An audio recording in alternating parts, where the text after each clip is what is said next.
Okay, so yes, Living Without Abuse is a charity based in, well, we have got two offices, one in Loughborough and one in Leicester, and our aim is to support victims of domestic abuse and or sexual violence who are based in Leicester City, Leicestershire County, and Rutland. The charity was established in 1977, so has some longevity. It was originally established as Women's Aid, which was providing refuge support for women who were escaping domestic abuse. And then in the 1990s, it further evolved and lost responsibility for refuges and moved more to supporting any and all victims of domestic abuse and or sexual violence through a series of support programs, outreach work and collaborations with other organisations across the county, for example, the police, social services, medical healthcare professionals. So we operate on partly a referral basis, but also people can self-refer through our helpline, and they are triaged and their needs assessed, and they're signposted to the correct support and most appropriate support. So I think it's important to mention that 1 in 4 women and 1 in 6 men will experience domestic abuse during their lifetime. So that is a large number of individuals across the county. And not only does it impact the individual concerned, but it also impacts their friends, their family, their colleagues. The knock-on effect of abuse is really far-reaching. So we typically help each year in the region of 8,000 people across the county. So that's abuse victims, their families. We have specialist child support workers. We also have a small dedicated team that is devoted to working with the police, and that is a referral only program. It's called Project 360, and it's targeted at those victims who are typically subject to reporting repeated instances of domestic abuse. So it's very specialist service supporting them. So that's what we do in support across the county. Our funding comes from donations, from fundraising and from grant support. We have an annual income of just over £1 million per year. We're very, I think, lean in the way that we operate our funds, but the funding is finite and there are only so many people that we can support. In fact, this year, unfortunately, we had to close our counselling wait list because there were simply too many people coming forward for the counselling service. So that's one area that we would like to address. We support and operate a number of campaigns and programs during the course of the year. We have a number of fundraising events. People might be familiar, for example, with the the Loughborough Colour Run, with our Burns Night Supper, our Winter Ball. We've got our Colville Halloween Run coming up shortly. But the particular project for which we are applying to the foundation relates to an arts project. So this arts project is in its 3rd year. The first year it ran across the county, but actually ended in an exhibition called Expression of Freedom, which took place at Stevenson College in Colville, and it was run by a combination of Leicester City and Leicester County councils.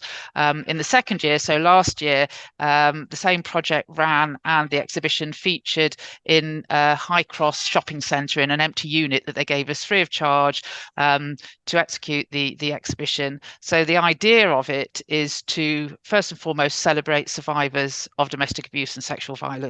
And in doing that, we collaborate with a number of artists who facilitate workshops for domestic abuse and sexual abuse survivors to create art exhibits. Sorry about this. I'm just removing somebody who's got in the way.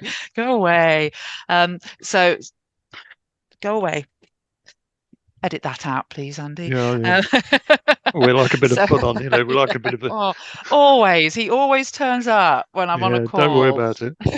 So the idea first and foremost is to use the healing power of the arts to enable survivors to meet together in a safe space and capture thoughts, themes, emotions around their experience through the creation of art exhibits. And this year we're looking at some painting, drawing. There's also going to be some quilting, some 3D sculptures, a sculpture that's going to hang from the ceiling.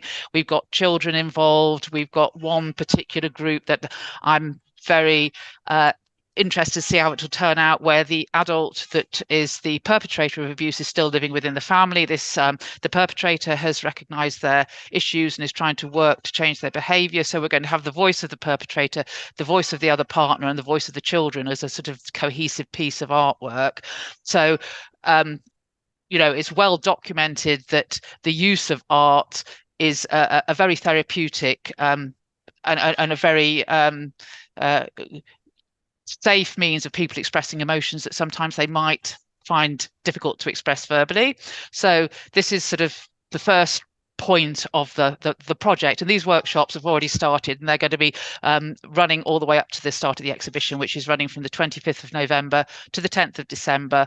That also is a period of time known as the 16 Days of Activism Against Gender-Based Violence. So it's a specific worldwide campaign.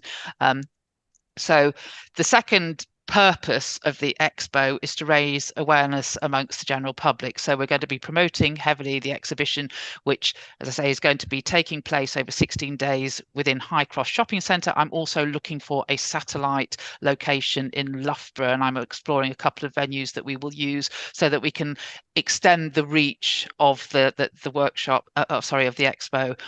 Running alongside the expo, we are going to have an interactive program. We've got a number of artists and performers who are going to give poetry readings. There's going to be a discussion group. There's going to be a keynote speaker. There are going to be some creative workshops taking place. And what we would like to do is engage as many people from the general public to come in, to have a look at the artworks, have a look at the poetry that's been written, to engage in the workshops, to find out about some of the organisations across the county, like the Xynthia Trust, and the Jenkins Centre, who are working with victims and perpetrators to try and make a real difference in the county. Because I think many people have a misconception of domestic abuse. A lot of people, if you ask them, they'll say, well, it's male on female violence and it's sort of knocking somebody about a bit, but there are many complex strands when it comes to domestic abuse, and it's trying to get some awareness and some engagement about that in a non-confrontational way. Because it's very interesting talking to the manager of High Cross, who they are very kindly giving this unit. She's very nervous about us positioning this as an exhibition about domestic abuse, because they don't want to put people off from coming into the shopping centre. But, I think, and we're not going to do that, but once they come into the exhibition, I think it's important that it's something that people talk about, because I think many people in some way are touched by it, or they know somebody, whether they actually consciously know it, they know somebody who's going through this right now. So that's the second aim of the exhibition. And the third is potentially to raise some funds for LWA. So we will be there with our collecting tins. We'll be there with displays about LWA. We'll also be selling some merchandise, potentially some T-shirts that we're going to be making. And we have been working for a year now on an LWA publication called Unbreakable, which has poems, stories and art produced by survivors, many of them who have been clients of LWA, and we'll be launching this book. All being well, fingers crossed, it gets published in time.